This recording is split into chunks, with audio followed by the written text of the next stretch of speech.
Okay, good morning. We are today going to do your Chesam and Beis. I thought just to run through again a little bit on your Chesam and Aleph.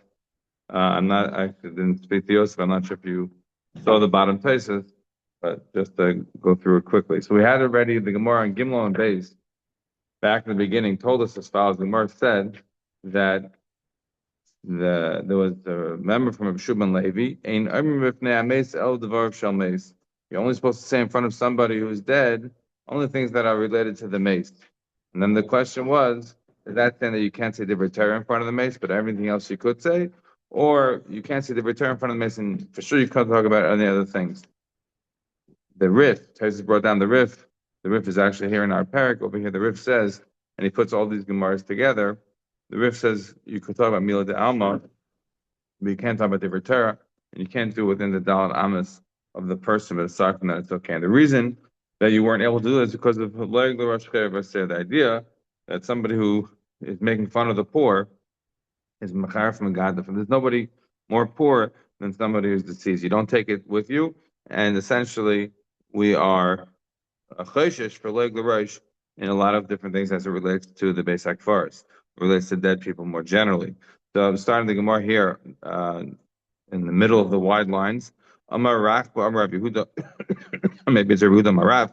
Kol haroya hameis ve'einu melaveo. Anybody who sees a person who's deceased and he's being taken to, you would imagine he's being taken to be buried. However, if you look at Rabbi Yoina here, Rabbi Yoina says no, it doesn't mean he's necessarily being taken to the Beis HaKfaros. It could be he's being taken to a funeral. It could be he's being taken to a place where they're going to give him a spade, but not necessarily on the absolutely like this is to the Beis HaKfaros. Nevertheless, if you're not malava this person, again,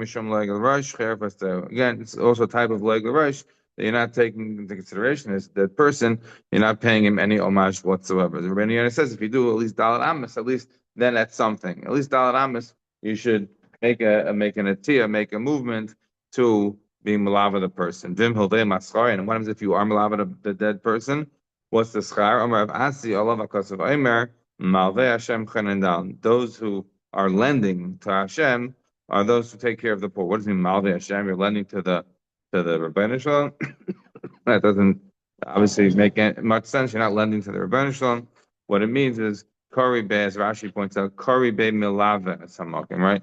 Read it as accompanying the Rebbeinu Shalom, being Milava, not being Malve, not lending to him, but rather being I'm sorry, not don't read it as lends the Rebbeinu Shalom, but rather being milave, being walking with somebody, accompanying them. How you accompany the Rebbeinu Shalom? Mishachanin dal, somebody who's taking care of the poor. And you don't have anybody poorer than somebody who's passed away. Malava is like you malava samakim. Somebody who's accompanying the dead is that who's accompanying the Rebbeinu Shalom. That's what it means. Malava Hashem. Read it as somebody who's accompanying the Rebbeinu Shalom, somebody who's what? Who's chenin dal, who's helping out the poor. Machabde chenin evyan. Somebody who's honoring the Rebbeinu Shalom is somebody who is giving chanina, somebody who's helping out. Again, the poor, the same idea. Again, but the point that we're bringing up here is the notion that somebody who's passed away, if you're not accompanying them, it is as though you are being mevaz them, you're being over on like l'rosh. Here's the Gemara. Rabbi Yonasan, Rabbi Shakam, out of Beis HaKfaros. Rabbi Yonasan were walking in the Beis HaKfaros. Why? They're walking in the Beis HaKfaros? I'm not sure. But they were walking in the Beis HaKfaros. Have Geshadi Techel to Rabbi Yonasan. So the Tchelis Rabbi Yonasan, that tells you that they were in Tchelis in those days. It tells you that they were in Tzitzis in those days. And it tells you that the Tzitzis were out. Remember in those days that they wore begotten that had tzitzis on them. It wasn't necessarily what we have today. It's a separate baggage. So the tchelis of Rabbi Yonasan was sort of touching the graves. So Amrlei Rav Chia Dalia Rav Chia told them to lift it up. Lift up the tzitzis and put them away because we don't want the dead to say that these people are joining us tomorrow. And right now, they are making us, feel bad. And now they're making us feel bad that, they're wearing tzitzis and we're not. So Amalei mi adikule hai. So Rabbi Yonasan says to Chia, the dead, do you think they know, they have an idea that we're wearing tzitzis, that our tzitzis are dragging on their grave. You think they know, they care. The Pasuk tells Mikhail very clearly that the dead don't know anything. So why are you saying that you're so worried that the dead are going to say that you're making fun of us, and that's why they're dragging the tchelis on the floor? No, the dead don't know anything. There's nothing to worry about, and stop being so overly concerned about the heebie-jeebie. So Rav Chia responds back to him, Amalei, Im karisa lo shanisa, im shanisa lo shilashtem, shilash lo pirshilacha. So he says, listen, if you learn this, this topic, this sugya, you did a chazar, and if you chazar, you didn't go over 3 times, and if you went over 3 times, you still don't know what you're talking about. What do you mean? What did he get wrong? What is Rav Chia telling Rabbi Yonasan you don't understand? The pasuk says, Ki achayim yodim sheyamusu. The pasuk says that the live people know that they are dying. What do you mean? Everybody who's alive knows that one day is going to die. So what does it mean? This refers to the people who are tzaddikim, and in their life they are aware of the fact that they're going to die. But because they are aware they're going to die, they change the way their life is. They change the way their life is run. Rashi explains, what does tzaddikim do because they know they're going to die? Rashi says, what exactly they do? They think about the fact that they're going to die. And they stop doing averis. The Risham don't know anything. What does it mean they don't know anything? They forget they're going to die. And they sin. This brings back our Gemara on Ham and Aleph. Remember the Gemara on Ham and Aleph? The Gemara told us over there that what does it mean that the pasuk tells us that Rigzu Valtekato Imru Bilvavkim Al Mishchavkim V'Dem Musela. So the Gemara in Haman Aleph from the top said that a person should always be Yargiz Edom Yetzer Tevel Yetzer. I should start up with the Yetzer Hara to beat him up and have the Yetzer Tov win. B'im Nitzchu, the Gemara said Muta, fantastic. B'im Lav Yasik B'Tera. And if it doesn't work out with the Yetzer Tov beating the Yetzer, you should learn. What if learning doesn't work out? B'im Nitzchu Muta, B'im Lav Yikar Kriyashma. And if it doesn't work out with learning, and you should do say Shema. And what happens if that doesn't work? What does it do if it doesn't? Even the Shema doesn't work, because meaning he's supposed to be Kabbalah Malch Shemaim, but that's not working. Yisker Loim Yom Hamisa. You should remember the Yom Hamisa. That's the more. So that was the end of this whole of the Rigs of Maltakato was a progression, right? You start out by being arrogant, Yitzir Teva Yitzara. That doesn't work. Do Per. If that doesn't work, do Shema. That doesn't work. Think about Yom Hamisa. Yom Hamisa. That should get you cold. That should get you remembering not to sin. So over here, that's what Rashi is going to, is that we're talking about a tzaddik here. Over there, we're talking about anybody. Over here, we're talking about a tzaddik. A tzaddik is always thinking about the Yom Misa. A tzaddik is always preparing for the fact that one day he's going to die, and therefore today he doesn't sin. And that's what it means in Pasuk, Yachayim Yodim She'emusu. It's referring to the tzaddikim who know that they're going to die, and therefore they're living their life accordingly and not engaging in sin. And we bring a pasuk to show you what this means, that people who are dead are considered alive. What is this, and what is this proof of? But before we do that, I just wanted to focus on this big text here on the bottom. The text says, "L'mocher boyin it's late of akshav maligan isanu or mecharfen isanu." The text asks, and it's also a big text in Baba Basra 9 Daled. It's a big point, which is, what do you do with people when they pass away?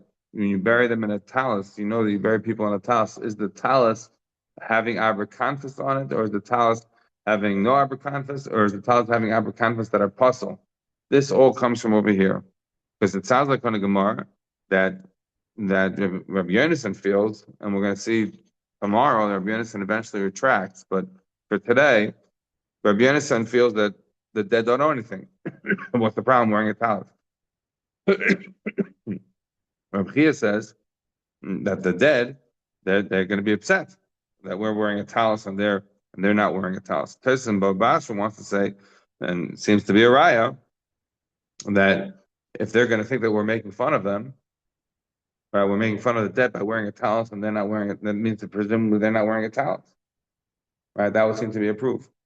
That's what Tyson is dealing with here. Tyson brings down this Gemara, brings down the Gemara Menachos. The Gemara then Babasha is talking about the fact that when they would go, there was a guy found an Arab, Rabbi Rachana, I think it was. He found an Arab And and they pointed out where the people had died, Mesa Midbar, the people who died in the 30 years in the Midbar, and the guy had tzitzis on, so he wanted to cut off a piece to figure out what's the right way to do tzitzis. So it seems like be a proof that they wore a talus when they died. This says it's not a riot from there because over there, as we know, the Medrash says that they would go once a year by Tisha B'av, which was the day that they had cried, right? Because you were cried, a bechir shel chinam, I'm going to make kaveh for you, bechir shel dairis. That's what we learned out from that. The Torah says because they were alive and they would go lie down in the grave to see if they would die. They went in their clothes. It's not a proof that they got buried in it. That's how they did it every year. That was a procedure. They would all lie down, see who got up. So they were in their clothes. That's not a proof. Um, what about the Gemara Menachos? It tells us also, it sounds like over there that there was a guy who prepared a tachrichim for himself and had tzitzis on it. So this is what Taisus is going through over here. Taisus says, "V'tema the Armin Paragraph Chil Taish Ha'Tav Adi Raminale." Perish Nurse and Tzitzis Talis understand that they put on the tzitzis on the talis. Mishum Loig the Rush. Yishlemar. So over there, it sounds like Imam she put on the tzitzis so that they shouldn't have Loig the Rush. Hashem the Haki Purushay. That this is what it's trying to say. The Hashem the Haki Purush Haki the Mavash and Oisam. The Masha Chaim and Tzavim B'Ameitim Einam Mitzuvim. You know what the difference is? The difference in Mitzvah v'Oisa. So they could be wearing, in other words, if they were wearing tzitzis when they were buried, and Rabbi Yonasan is walking in his tzitzis and swinging on the graves, so the question tzitzis bothered, how could it possibly be like the Rosh? By definition, if the dead are wearing a talus and you're wearing a talus, so where's the leg of the Rosh? They says no, it could still be like the Rosh. You know what the leg of the Rosh should be? Because they're not mitzvah v'isa, we're mitzvah v'isa. So we're walking around, swinging around with our tzitzis and saying that we're actually commanding this and you're not commanded. That's how wide Tarsus wants to go to show that there could still be like the Rosh. Okay? Meaning the pasha would be that they didn't wear talis. The dead didn't have a talis. And that's why it's like the Rosh. But I say no, it could even be that they're wearing a talis and it could still nevertheless be like the Rosh. And how does it actually, for all practical intents and purposes, how does it actually get decided? So Tarsus continues and says like this. Amr ben Tam daf gehem shayregil kum chaim lubash talis down canvas. The little bush tzitzis. So they wore tzitzis all the time, and so therefore they would have them on the dead. And everybody was working with the dead. All the undertakers, they all had tzitzis. So therefore it's like the rush, and it would be like the rush for the dead if they weren't wearing tzitzis. Because they wore tzitzis all life, the undertakers wearing tzitzis, and if they're not going to have tzitzis, it's a like the rush. I mishum the tzivla dar tam, meaning for complete generations that they would continue on with the tzitzis. Aval anu shegam b'chayenu ein manhigeinu lil b'ish tamet tzitzis. But us in our days, we don't wear tzitzis all the time. What does tzitzis mean? I don't believe that you can prove from this tzitzis what you have in the beginning of the Smag. The Smag, says he went on a tefillin campaign throughout Spain, France, and these areas to convince people to wear the tefillin. That people weren't wearing tefillin. I don't think that's the same thing as this because this is northern France, not southern France and Spain, where people were more chilled in these matters. This is, I think, what Taisus is referring to is more people wearing tzitzis at night. Meaning, I don't think you can prove from here that people didn't wear tzitzis during the day. You have Ramin Lu having come out like the rush. So if you would a situation where somebody is not always wearing tzitzis, so then it could be considered a situation of like the rush if a person is going to be walking around with tzitzis and they don't have a tzitzis. So maybe you should put on the tzitzis for those that, for the dead people that did wear tzitzis during their life. So, tzitzis check on the dead. Did this guy wear during his lifetime? Did he not wear? That says, like the rush. It's still going to be like the rush. For the people that didn't wear, they're going to have like the rush because they're going to be reminded that, they didn't wear tzitzis during their lifetime. So the people that did wear get the tzitzis when they're dead, and the people that don't wear when they're alive, they don't get tzitzis when they're dead. Like that's also like the rush. That doesn't like the suggestion. Later, someplace there in France, the Messir tzitzis, that they took off the tzitzis. They buried the dead in the talus, but they would take off the tzitzis. The tzitzis are eliminated in taryag. Right? Because tzitzis get to taryag. How do you get to taryag? Tzitzis, the gematria is 600 plus the 8 chuten and the 5 ksharim, so that gets you to 613. That's why when you look at the tzitzis, Ritamay says kindness, kol mitzvahs Hashem. That's what you think of the 613. So if you weren't this is lobster, like you mean kind of the whole Torah, makes like a shikra. Right? In this case, it'll be like a shaker if these people are not, then they were not abided by all the commandments. The Zela Nihira says Taisus that you don't have an issue. Taisus is saying that maybe Rabbeinu Tam heard is not an issue. Rabbeinu Tam heard that they took up the tzitzis because it's mashma you're being made that you kept 613 mitzvahs and maybe they didn't. So therefore, it would be a leg the rush for that. Taisus says no, that's not correct. No one's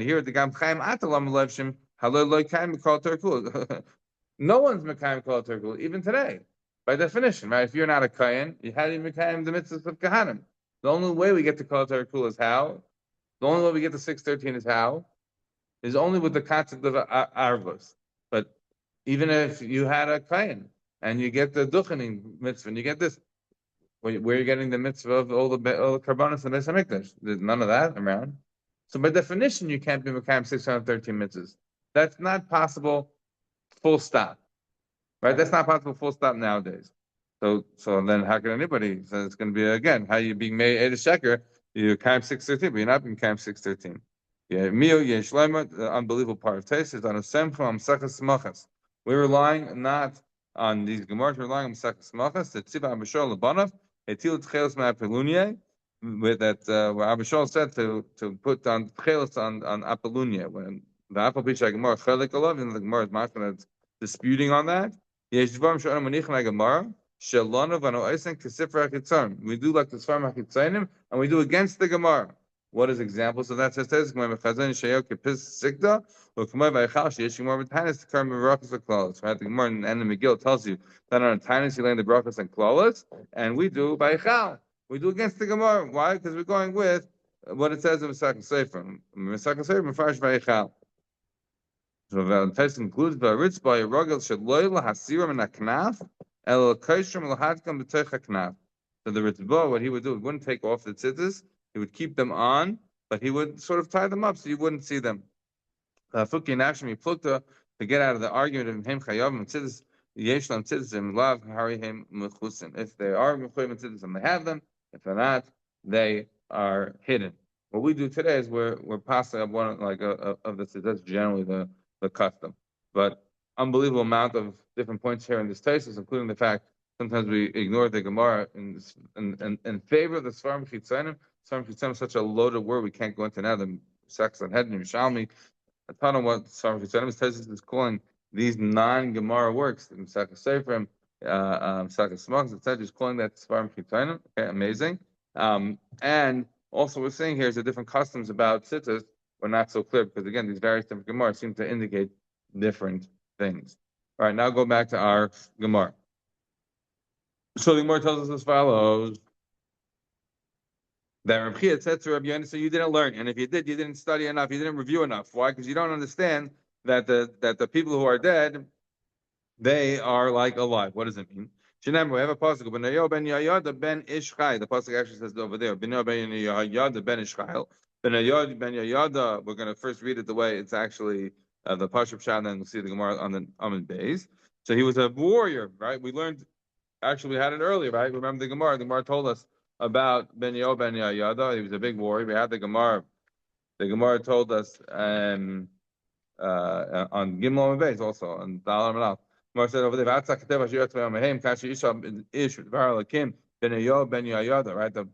Ben Yayada was Ben Yayada. He was after Achitefel. He was very important. So the Gemara here is talking about Ben Yayada. Who was he? He was a Ben Ishchayil. He was a big warrior. Raf Ba'alam. He did a lot of the actions. Mikab Tzel. He came from that place. He killed these sons of Ariel of Mayav. And he killed a lion in a pit on a snowy day. So he's like a big warrior, a big Kanaki. He was a general, right, of Shlomo HaMelech. So what does it mean?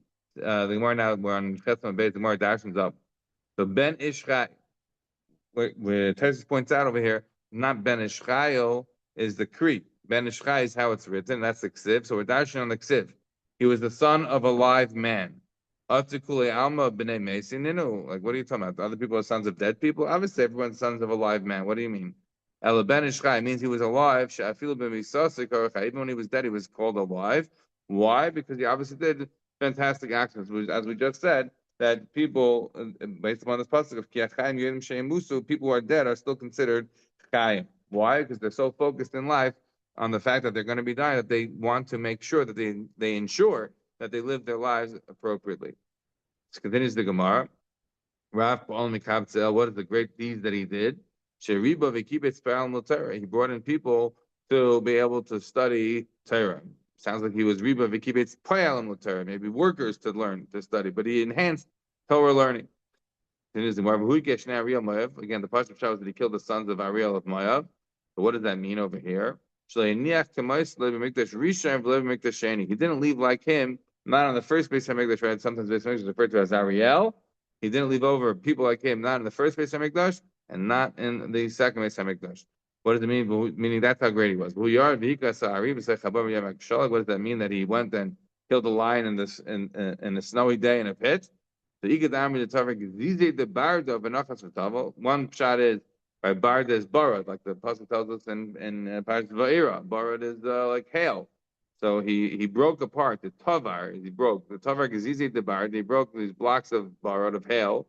The Nachas V'Tavar, right? He was like from the days of the Arizal. He went and broke apart the snow to go be Toivel. That's what it means. He could amri the Tana Sifra the Beirav Yom the Sispa.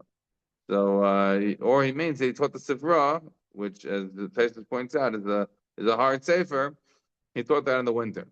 Either way, this is our sort of exegetical, homiletic way of reinterpreting the pasuk. But the main point of this was to bring down that Ben Yehoyada was a Ben Ishchai, that on the ksiv of that pasuk, that he was the son of a live man, meaning that even when he was dead, he was called alive because of all the wonderful things that he had done while he was alive.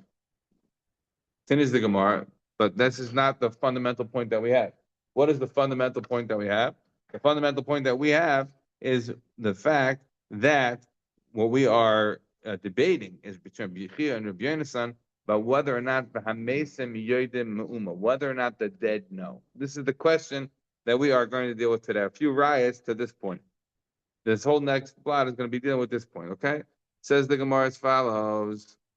So we are now at the dot, about 9 lines down from the top on the Chesam base. What does it mean that the Mesim, they don't know anything? Which again is a pasuk there in Kaihelas. So according to Reb Chia, obviously this cannot be understood literally. According to Reb Yonasan, it was. So now we're going to explain. This is referring to the Rishoyim that in their lifetime are called dead. What does it mean? Where's an example? You see a Rasha called dead in his life. The Gemara has 2 examples. The Atacholol, right? This is the pasuk by what do you call by Yecheskel? Yecheskel is referring to Tzidkiah. Tzidkiah was a bad king, so he's referring to him as a cholol. He's alive, as Rashi points out.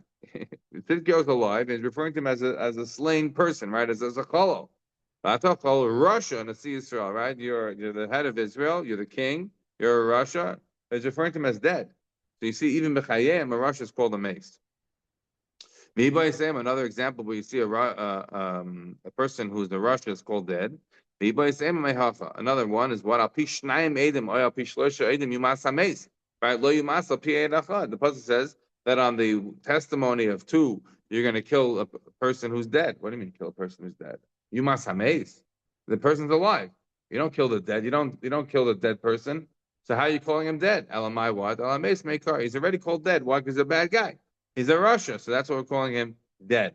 So what is the big part of this Gemara? Is that now Rabbi Chia can show Rabbi Yonasan that you thought about Mesim Enim Yodim Me'uma is the Pashup Shan and Kaihelas that the dead don't know anything. And therefore, you thought, Rabbi Yonasan, that you could walk around in the basic forest, walking around with your tzitzis, and you're shaking to and fro and hitting all the graves. And what's the problem? The dead don't know anything. And I'm telling you, no, Mesim Enim Yodim Me'uma has nothing to do with the dead. The dead know. This pasuk is actually referring to the Rishoyim. The Rishoyim, the Rishoyim, what do you mean they didn't know? They didn't know that in life they're supposed to be taking care of what the next world's going to be about. They didn't know that they were supposed to be preparing for the next world. They didn't know that they were supposed to not be doing the sordid sins that they did. This is what it means that made some enemy They didn't know anything in their life. They didn't prepare for what life will eventually lead them. And that therefore means you don't have a proof that the dead don't know. The dead do know about what's going on in this world, and therefore they know about your tchelas, and therefore you should not be wearing them in the basic forest. That is essentially what Reb Chia is telling Rabbi Yonasan. Now we have an unbelievable story. The sons of Reb Chia went to go to the villages. Why do you mean they went to go to the villages? They went to work. Yakalu Talmidayu, they forgot their Gemara, they forgot the learning. They were very bothered. They were bothered. They were trying to remember, and they were in a lot of Agmas Nefesh. From the fact that they went to work and they forgot their learning. This brings us to mind the Gemara in Tanis Kafal. The more of there is a whole ma'aser there between Ilfa and Rabbi Yochanan. When Ilfa went to work, and they said, "Oh, yeah, you probably don't remember your learning anymore." And he says, and he taught himself to the master of the ship and says, "If I do not remember every Mishnah of Rebbe, and be able to tie it to every Tosefta, to every Brisa of Rabbi Shia, then I should fall from the ship." And they tested him, and he was able to pass the test. You see, don't always forget when you go learn, but this would be, and that, of course, the Gemara there in Tanis Kafal, it's a big riot to anybody who works and thinks that they still know learning.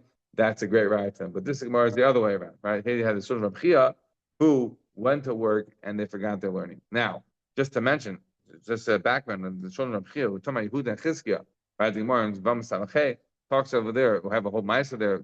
The whole Gemara is over there in Yevamos about different people with bad wives. Rav had a bad wife, Chia had a bad wife, they didn't get along with the wives, all the stories there. Anyhow, Rav Chia had two sets of twins, right? He had the two girls and two boys. The two boys were Yehuda and Chizkiah. They didn't get born at the same time. It was tremendous tsar Leda.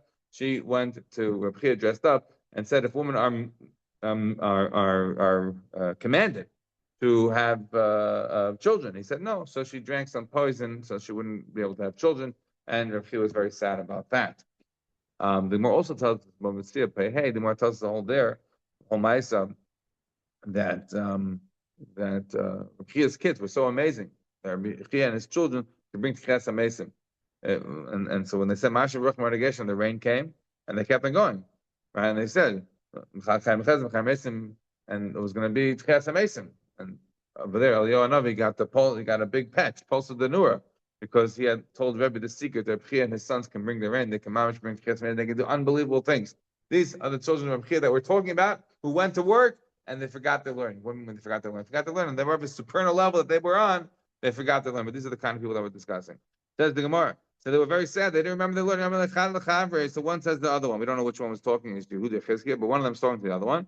Yoda Abu Ba'id Saira. Does our Tata know about the fact that we have such a tsar that we don't remember our learning? So the other one says, how should he know? The pasuk tells us that the children are going to be honored, but he doesn't know. But the father doesn't know about the children being honored in this world. But does he not know? How does he not know? But a person who's dead, his flesh hurts him, and his soul is in mourning. What does that mean? The maggots eating up the flesh of the dead, which is what happens to everybody, is like the machat, is like a needle going in to a person who's alive's flesh. In other words, it hurts. Right? It hurts. A dead person knows that he's being, decomposed. It hurts. Says the Gemara, Ami B'tzara did who Yadi B'tzara Dachin Ol Yadi. So one of them, whichever sons of Chia are talking, one of them acknowledges to the other one, okay, so fine, you can understand that he has tsar for himself. He's aware of his own pain. In other words, the soul is still enough connected to the body that it feels bad, it feels pain when the maggots are eating them. But it doesn't mean that they know about the rest of the world. It doesn't mean they know everything else. So again, we have here a story of Rav Chia and the two sons of Rav Chia. Right? You have to remember that we just started out the Gemara and Yechesam and Alf talking about Rav Chia and Rabbi Yonasan. So now we're at the Bnei Rav Chia. The Gemara is bringing up this Ma'isa because these are the sons of Rav Chia. The sons of Rav Chia are in the base, are going to work, and they're now debating whether or not the Tata knows that they've forgotten the learning. And does he feel our pain? Well, how could they have a possibly debate about that? Didn't they know about the story of Chia and Rabbi Yonasan? We're in the cemetery and Rabbi Chia is getting angry at Rabbi Yonasan. He's showing his trailers. They say putting it away because the dead know. Clearly not. Somehow they don't know. Somehow they don't know the story about Chia and Rabbi Yonasan, and therefore they're able to debate amongst themselves whether the Tata knows. But we're coming at it from the perspective and observe from 1,000 years later, 2,000 years later. So we are seeing it as a story to us. So to us, it'll be pushing what Rabbi Chia holds. But the children of Rabbi Chia didn't know what Rabbi Chia held. Says the Gemara. V'atanya, so you say the dead don't know about the pain of others.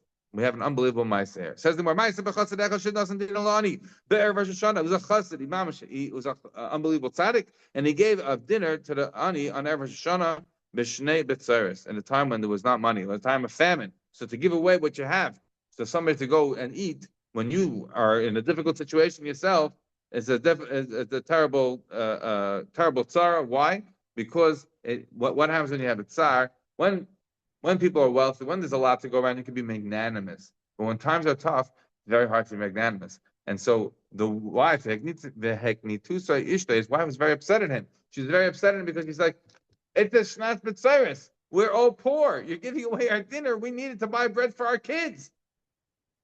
So his fight was so bad that he went to go sleep in a Beis HaKvaros. At this stage of the story, it sounds like a chassid who went on Rosh Hashanah to sleep in a cemetery because he got into such a big fight with his wife. I don't know if that tells us anything about our lives, but if it does, it tells us that sometimes you can be a big righteous person and you get into a fight with your wife, even on Rosh Hashanah. In this case, it was so bad that he had to go sleep out of the house, not in a different room. I don't know if they had different rooms, but he slept in the Beis HaKvaros. That's how bad it got. And he heard two spirits talking to each other. So one says to the friend, let's go listen what's going on in heaven about what the Puranis is going to bring to the world. Why is that the Puranis dafka? I have no idea. So the friend says, I can't go. I'm embarrassed. I'm not wearing good clothing. What do you mean, not wearing good clothing? You're a spirit.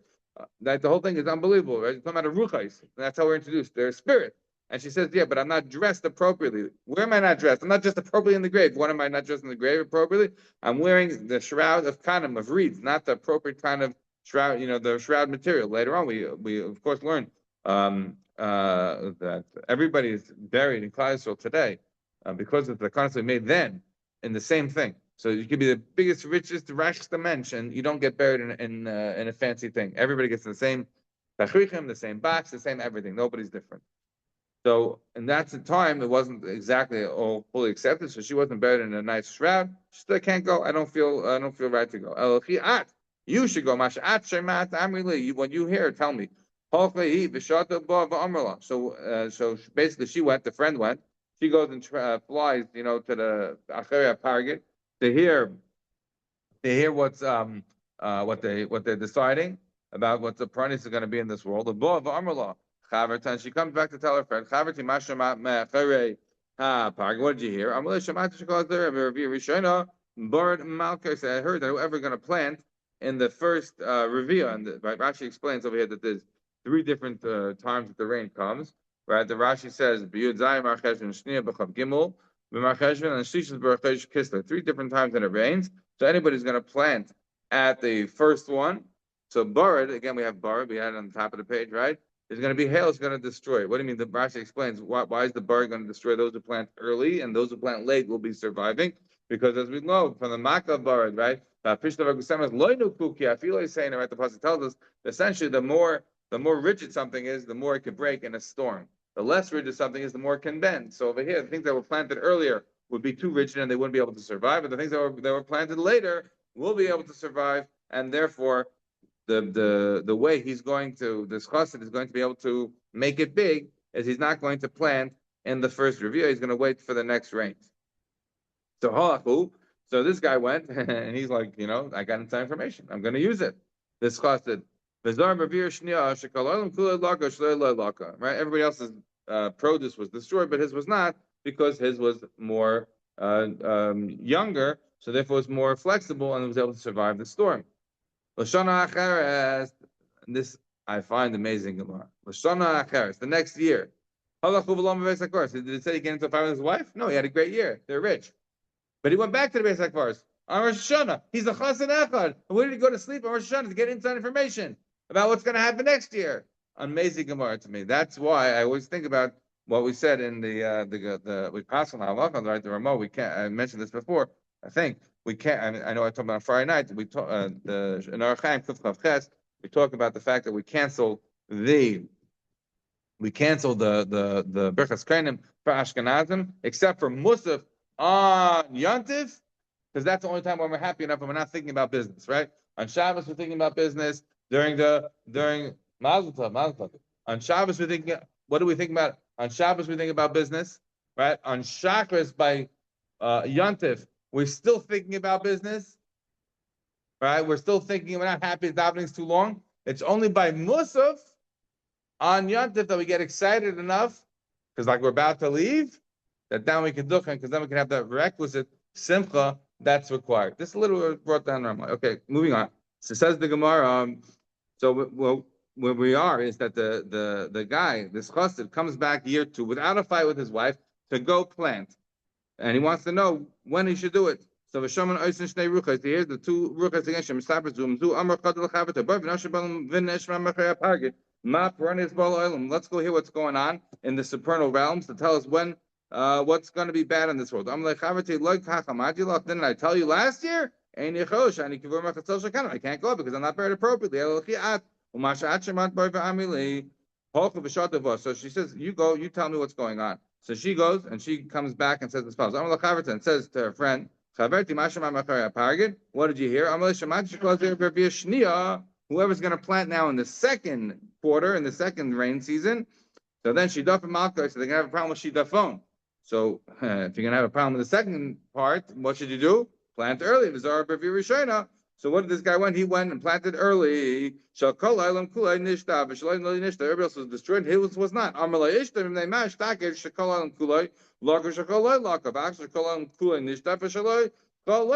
Last year, she says, everything, you went perfect. Like somehow you managed to do a great job with those seasons, and everybody else got messed up. This year, again, you managed to do amazing, and again, everybody else got destroyed. So the chassid Echad tells the wife all of the story about how he knows, how he has this inside information. It was not a short period of time until the mother of that girl who had passed away, who buried her daughter because she was so poor, in a reed, and they got into a fight with this wife of the chassid. She says, "You daughter, you couldn't even bury her nicely. You buried her so cheap in this shrouds made of reed." So the next year, chassid, he's like, 3 times the charm. He's back in the basic verse, back to Rosh Hashanah. He wants to go here. Why Rosh Hashanah? As Rashi points out, because Rosh Hashanah, of course, is the day of Yom Adin, but it's going to be these things that start. Rosh Hashanah Tezayin tells us about the fact that you could change it even if you do tshuva, but it's not changing the din. The etz and din stays the same. You get the rain changes a little bit if you do tshuva or if you do sin later on in the year. So that's what he wants to do, Rosh Hashanah, to find out what the deal is. So the chassid goes and he wants to hear the spirits. Again, the same lashon. Let's go hear what's going on in the supernal realms. Again, these people want to see what's the negatives in the world. She says to her, "Let me alone. Whatever we hear is already being heard among the living." So what does it mean? Alma, says the Gemara Yadi. You see that they know. What do you mean that they know? That you know that this woman who was fighting with the chassid's wife, and she was told that her daughter was buried in the Makatzal Shalkanim, her daughter, the deceased, knows that her mother was in a fight with this lady. So you see that they know. So it's a proof. It's a proof. Then their Rabbi was right, Rabbi Yonasan is wrong. It's a proof then to the son of Rabbi who felt not like the other son that they know. So the Gemara says, it's not a raya. Maybe it was a situation where somebody else passed away, and when they passed away, they informed them. But it wasn't that they actually knew. But when people die, they bring in information. So maybe she heard about it, but it wasn't that they are normally aware of it. So you can't bring a raya from here. Says the Gemara quickly. Another proof says the Gemara Tashmat. The Ziri have a mafka. The Ziri kept his money by a shpiza, by his innkeeper. Many examples of this that we have throughout the stories now. Sometimes the innkeepers are honest, sometimes they're not honest. This is an honest innkeeper. So when he went to go learn, but the innkeeper died while he was away in yeshiva. So he came to the cemetery. He says, "Where's my money?" She says, "It's in this door. There's a hole by the door, by the hinge. Go and take it from there." And tell my mother and